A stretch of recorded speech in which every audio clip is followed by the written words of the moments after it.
పులివెందుల్లో ఈసారి జగన్‌కి పోటీగా షర్మిల గారు, వివేకానంద రెడ్డి గారి భార్య గారు, ఆమె సౌభాగ్యవతి సౌభాగ్యమ్మ సౌభాగ్యమ్మ ఆమెను దింపాలి పోటీగా అని చెప్పేసి ఒక వార్త అయితే వెలుగులోకి వచ్చింది. అది ఎంతవరకు వాస్తవం? నిన్న చెప్పుకున్నాం మనం. యాక్చువల్గా సునీత కాంగ్రెస్లోకి రాబోతుంది, సునీత కడప నుంచి కానీ లేకపోతే పులివెందుల నుంచి పోటీ చేయబోతుందని. ఈరోజు ఇంకొక కొత్త వార్త వచ్చింది. అసలు సునీత కాదు, వాళ్ళ అమ్మ సౌభాగ్యమ్మ, ఆమె వివేకానంద రెడ్డి గారి మొదటి భార్య. సో ఆమె రంగంలోకి దిగబోతుంది, ఆమె కాంగ్రెస్లో జాయిన్ అవబోతుంది అనేది అంటున్నారు. సో ఇది ఎంతవరకు నిజం అనేది మనం 100% చెప్పలేం, కానీ పాజిబిలిటీ అయితే ఉంది. ఎందుకంటే ఈ మొత్తం వివేకానంద రెడ్డి హత్య కేసును కానీ మనం క్షుణ్ణంగా పరిశీలిస్తే, నేను అనేక వీడియోలు మనం ఆల్రెడీ మన ఛానల్లో చెప్పాము. దీంట్లో ప్రధానంగా ఏంటంటే సునీత రెడ్డి ఫస్ట్ తెలుగుదేశం వాళ్ళే చంపారని ఆమె ఆరోపించింది. ఆ వీడియోలన్నీ కూడా ఉన్నాయి. దాని తర్వాత ఆమె యూటర్న్ తీసుకొని దీన్ని నాన్న చంపిన ప్రధానంగా చంపడం వెనుక అవినాష్ రెడ్డి ఉన్నాడని, అవినాష్ రెడ్డి వాళ్ళ నాన్న భాస్కర్ రెడ్డి వాళ్ళే చేయించారు ఈ హత్య అని. దానికి కూడా కారణం ఏంటంటే దేవిరెడ్డి శివశంకర్ రెడ్డిని ఎమ్మెల్సీగా వాళ్ళు అనుకున్నారు, వాళ్ళ ప్రధాన అనుచరుడు. కానీ దానికి అడ్డుగా ఈయన నిలబడ్డాడప్పుడు వివేకానంద రెడ్డి. అందుకని ఆయన్ని ఓడించడానికి కూడా వీళ్ళు అప్పుడు కృషి చేసి, నిజానికి అప్పుడు చాలా బలం ఉన్నప్పటికి కూడా వైఎస్ఆర్సీపీకి వివేకానంద రెడ్డిని ఎమ్మెల్సీగా ఓడించారు. సో ఆ కుట్రలో భాగంగానే ఆయన్ని చంపారు. ముఖ్యంగా ఈ అవినాష్ రెడ్డికి ఎంపీ సీట్ ఇవ్వడాన్ని వ్యతిరేకించాడు. దానికోసమే ఈయన్ని చంపారనేది సునీత వాదన. దీని వెనక జగన్, భారతిరెడ్డి ఉన్నారనేది కూడా ఆమె ఆరోపణ. ఎందుకంటే జగన్కి, భారతికి ఆయన చనిపోయిన విషయం అందరికంటే ముందు తెలుసు అనే ఒక వాదన కూడా తీసుకొచ్చారు. సో ఇది బేసిక్గా ఆమె వాదన. సో అప్పటి నుంచి కూడా ఆమె చాలా తీవ్ర పోరాటం చేస్తుంది. సుప్రీంకోర్టు వరకు కూడా ఆమె నిరంతరం పోరాటం చేస్తూనే ఉంది. ఈవెన్ ఎవరు ఈ ముద్దాయిల్లో ఇప్పటి వరకు మొత్తం 8 మంది మీద ఈ కేసు ఉంది.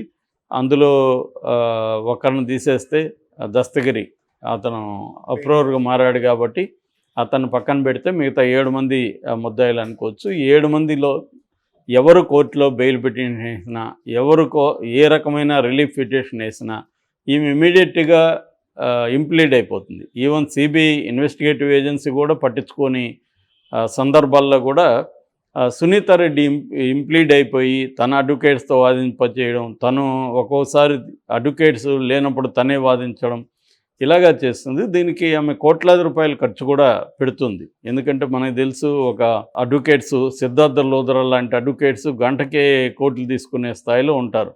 అలాంటి అడ్వకేట్ సిద్ధార్థ లోధరా ఈమెకి ప్రధానమైన అడ్వకేట్ అనమాట సుప్రీంకోర్టులో.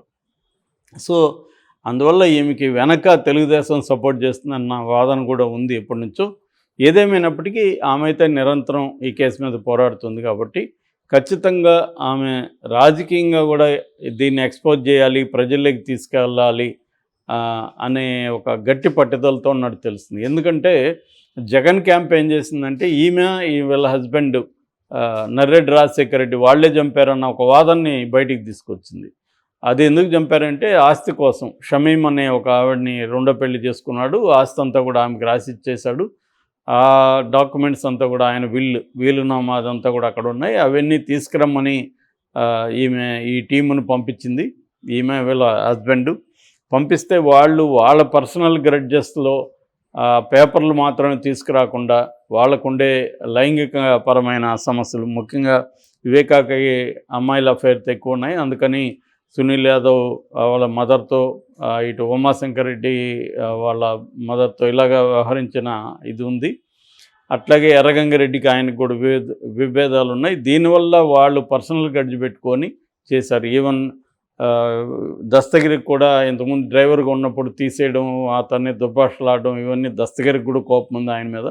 సో ఇవన్నీ చేసి వాళ్ళు ఆయన్ని డాక్యుమెంట్స్ తీసుకురమ్మంటే చంపేసి వచ్చేసారు. అందుకనే అది ఒక ప్రొఫెషనల్స్ చేసిన హత్యలాగా లేదు.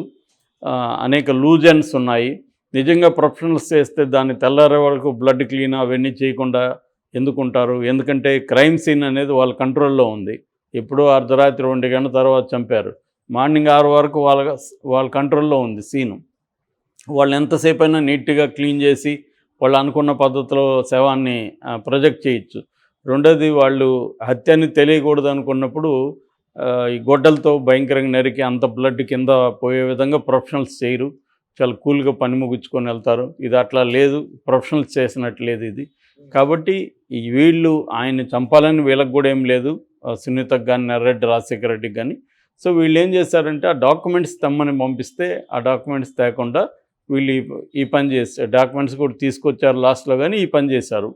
సో దాని నుంచి ఆమె కాపాడుకోవడానికే లెటర్ కానీ ఆయన ఫోన్ కానీ దాచిపెట్టమని కృష్ణారెడ్డి పిఏకి, వివేకానంద రెడ్డి పిఏకి చెప్పారు దాచిపెట్టమని. వీళ్ళు వచ్చినాక తీసుకున్నారు. మామూలుగా అయితే ఎవరైనా ముందు పోలీస్ కంప్లైంట్ ఇవ్వండి అని చెప్తారు. వాళ్ళు కూడా ఫోన్లు చేసి పోలీసులకి మా నాన్న ఇట్లా బ్లడ్ ఇదంతా ఉంది, ఫోటోలు మేము చూసాము, ఎందుకంటే ఫోటోలు తీసి పంపించారు వీళ్ళు మన ఇస్మాయిల్ అని అక్కడ పనిచేసే అతను ప్లస్ వివేకానంద రెడ్డి పిఏ కృష్ణారెడ్డి, వీళ్ళిద్దరు ఫోటోలు తీసి నర్రెడ్డి రాజశేఖర రెడ్డి ఫోన్కి పంపించారు ఈ బ్లడ్ ఇదంతా. ఇది చెప్పినప్పుడు కూడా ఇది అనుమానంగా ఉందని చెప్పారు. అట్లాంటప్పుడు వీళ్ళు పోలీసులకి రిపోర్ట్ చేయాలి, అదేమి చేయలేదు. అట్లాగే దాంట్లో ఒక ఎవిడెన్స్, అది లెటరు ఎవిడెన్స్ని ట్యాంపర్ చేయడం వెనక వీళ్ళిద్దరు హస్తమే ఉంది. సో ఈ నెరేటివ్ని వైసీపీ బయటికి తీసుకొచ్చింది. ఫస్ట్ ఏమో వైసీపీ తెలుగుదేశం మీద పడింది, నారాసుర రక్త చరిత్ర అయింది. వాళ్ళు రాజకీయంగా దీన్ని ఉపయోగించుకుందాం అనుకున్నారు 2019 ఎలక్షన్లో. అది ఉపయోగపడింది కూడా. అప్పట్లో సునీత కూడా వాళ్ళకు ఉపయోగపడింది. తర్వాత ఎప్పుడైతే సునీతకి వీళ్ళకి బెడిసిందో వాళ్ళు ఏం చేశారంటే సునీత తమ మీద ఆరోపిస్తూ ఉంది కాబట్టి సునీత మీద ఆరోపించి వీళ్ళు ఒక నెరేటివ్ని ఇందాక నేను చెప్పిన స్టోరీని వీళ్ళు చెప్పారు. సో ఇలాగ ఇప్పుడు ఏంటంటే రకరకాల కన్ఫ్యూజింగ్ నెరేటివ్స్ ఉన్నాయి దీంట్లో. అయితే ఇప్పుడు ఈ హత్యా ఉదంతాన్ని తెలుగుదేశం తనకు అనుకూలంగా ఎలక్షన్లో మలుచుకోవడానికి ట్రై చేస్తుంది. అందుకని జగనాసుర రక్త పుస్తకం వేయడం, దీనికి సంబంధించిన అనేక విషయాల్ని తెలుగుదేశం మీడియా విపరీతంగా ఫోకస్ చేయడం, ఈవెన్ సునీతారెడ్డికి కూడా రకరకాల సహాయం చేయడం, ఇదంతా వీళ్ళు చేస్తున్నారనేది ఇంకొక ఆరోపణ తెలుగుదేశం. సో ఇప్పుడు ఈ 2024 ఎలక్షన్లో కూడా తెలుగుదేశం దీన్ని ఉపయోగించుకోవాలనే ప్లాన్ చేస్తుంది. ఒక పక్క షర్మిల కూడా దీన్ని కొంత ఉపయోగించుకుంటే మనకు ముఖ్యంగా కడప జిల్లాలో పట్టు దొరికే అవకాశం ఉంది అనేది ఆమెకు కూడా ఉంది. అందుకని షర్మిల వాళ్ళ మదరు కాంగ్రెస్లో చేరే అవకాశం కనబడుతుంది. సో కాంగ్రెస్లో చేరినప్పుడు వాళ్ళ వివేకానంద రెడ్డి భార్య సౌభాగ్యమ్మ, నిజానికి ఆమె భర్తకు దూరంగా ఎప్పటి నుంచో కూతురు దగ్గరే ఉంటుంది. ఎందుకంటే భర్త రెండో పెళ్లి చేసుకున్నాడు కాబట్టి షమీమ్ని, ఆమె దూరం అయిపోయింది.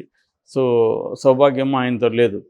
సో ఇప్పుడు ఏంటంటే వాళ్ళు వివేకానంద రెడ్డిని ఓన్ చేసుకొని నా హస్బెండ్ని ఇలా అత్యంత క్రూయల్గా చంపారు, చంపిన వాళ్ళు అధికారంలో ఉన్నారు కాబట్టి మీరు నన్ను గెలిపించి నాకు న్యాయం చేయండి అన్న ఒక నెరేటివ్తో ప్రజల్లోకి ఆమె వెళ్ళే అవకాశం ఉంది. అందుకని జగన్కి వ్యతిరేకంగా పులివెందల్లో ఆమెను దించాలనేది షర్మిల ప్లాన్గా చెప్తున్నారు. ఎందుకంటే పులివెందల్లో వివేకాకి గట్టి పట్టుంది. ఎప్పటి నుంచో ఆయన పులివెందలనే చూసుకుంటున్నాడు. వైఎస్ రాజశేఖర రెడ్డి ఉన్నప్పుడు కూడా ఆయన పులివెందల ఎమ్మెల్యేగా ఉన్నాడు. పులివెందల్లో లయన్స్ క్లబ్లో అంతకుముందు పనిచేశాడు. తర్వాత ఎమ్మెల్సీగా అక్కడే ఓడిపోయాడు. సో ఆయన అక్కడే పనిచేస్తున్నాడు. ఆయన రాష్ట్ర వ్యాప్తంగా ఎప్పుడు వెళ్ళలేదు. పులివెందుల చుట్టుపక్కల మాత్రమే ఆయన ఫోకస్ చేసి పనిచేస్తున్నాడు. ఆయనకి ప్రతి ఇంట్లో కూడా పేరు పేరున మనుషులు తెలుసు అనమాట. అంతగా డీప్గా ఆయన విలేజెస్లకి వెళ్ళిన వ్యక్తి అనమాట.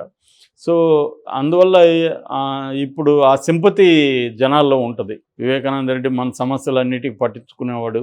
అట్లా పట్టించుకునే క్రమంలోనే షమీం కూడా పరిచయం అయింది. మనం ఇప్పుడు ఆమె స్టోరీ కూడా చెప్పుకున్నాం. షమీం కూడా ఒక జాబ్లో ఒక రికమెండేషన్ కావాల్సి వచ్చినప్పుడు ఎవరి ద్వారానో, ఎందుకంటే ఆమెది కూడా సింహాద్రిపురం కాబట్టి భాష అనే ఒక తెలిసిన వ్యక్తి ద్వారా ఆమె వివేకానందని కాంటాక్ట్ చేయడం, ఆయన దగ్గరుండి ఆమెకి జాబ్ ఇప్పించడం, అవన్నీ చేసినప్పుడు ఆమె ఇంప్రెస్ అయింది ఇతని పట్ల. ఆయన ఎంతో పెద్ద వ్యక్తి, ఆయన నా కోసం వచ్చి ఇంత కష్టపడ్డాడని.